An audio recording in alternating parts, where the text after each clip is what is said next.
Assalamualaikum warahmatullahi wabarakatuh. Perkenalkan, nama saya Dian Saiful Arif, perawat dari RSUD RA Kartini Jepara. Hari ini saya akan mempresentasikan mengenai analisis isu di RSUD RA Kartini Jepara dengan subpokok menurunnya kepatuhan pasien dan keluarga tentang protokol kesehatan di lingkungan rumah sakit. Sebelum masuk pokok pembahasan, saya akan menjelaskan tentang isu.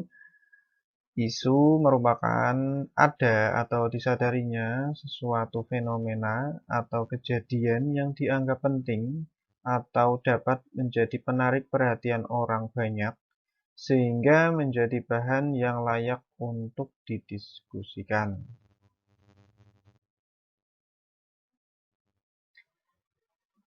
Dari analisis nanti yang akan saya jelaskan, saya akan menjelaskan melalui 5 tahapan. Yang pertama, membuat daftar isu.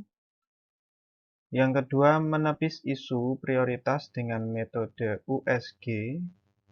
Yang ketiga, menganalisis akar masalah dengan metode Fishbone. Yang keempat, menemukan pemecahan masalah dengan metode SWOT. Yang kelima, menyusun alternatif pemecahan masalah.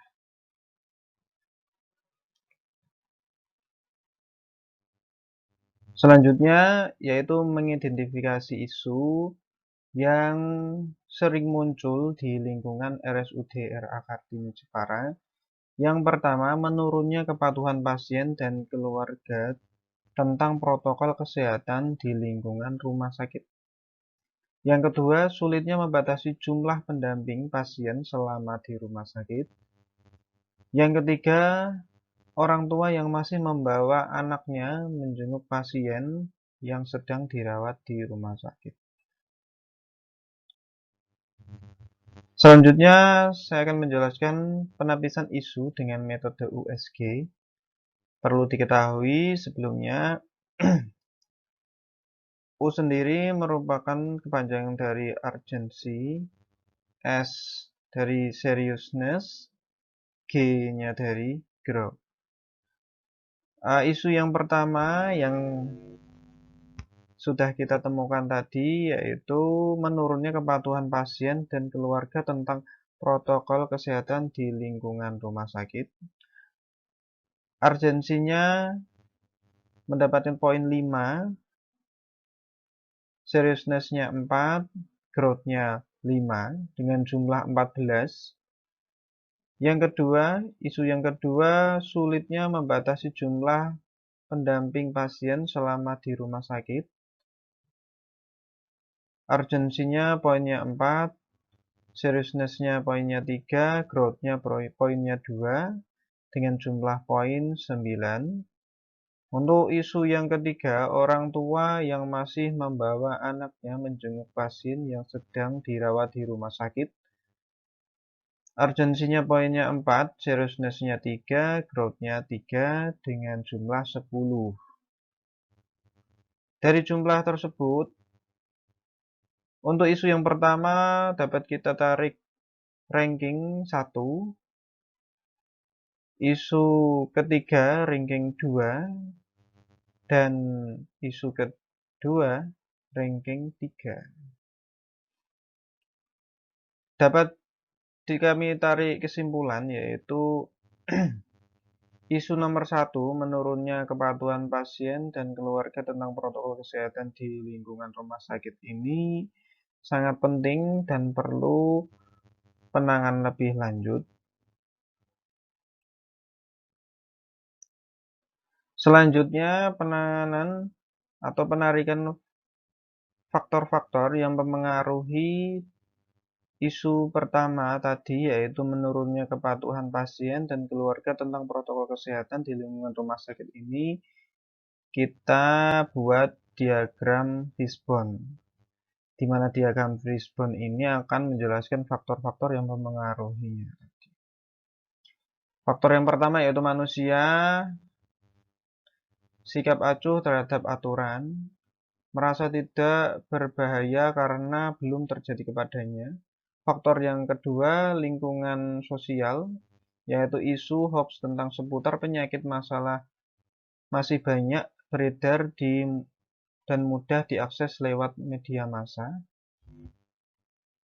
Kesadaran masyarakat masih menyepelekan tentang penularan penyakit di rumah sakit.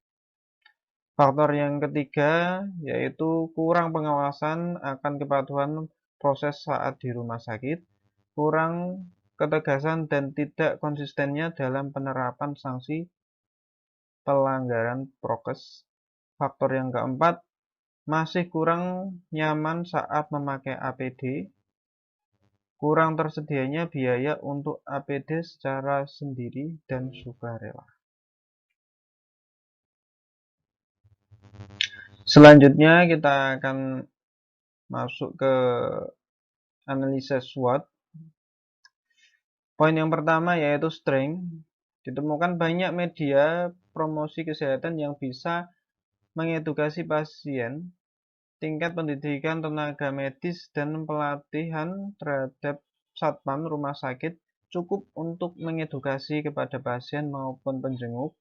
Tersedia sarana ruang tunggu yang luas dan memadai dan alat edukasi seperti pengeras suara, TV, dapat menunjang prokes. Poin kedua, opportunistis. Meningkatnya jumlah kunjungan pasien ke rumah sakit, kebijakan pemerintah yang mendukung tetap dilakukannya prokes di semua tempat. Poin yang ketiga, weakness, yaitu menurunnya angka kematian akibat COVID-19 saat ini membuat pasien dan pengunjung lengah.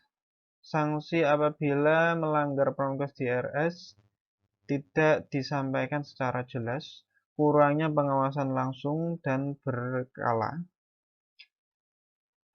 Poin selanjutnya yaitu treat. Pasien dan atau penjenguk menolak menerima edukasi karena merasa tidak penting. Sanksi pelanggar dianggap sebagai hambatan dalam pelayanan.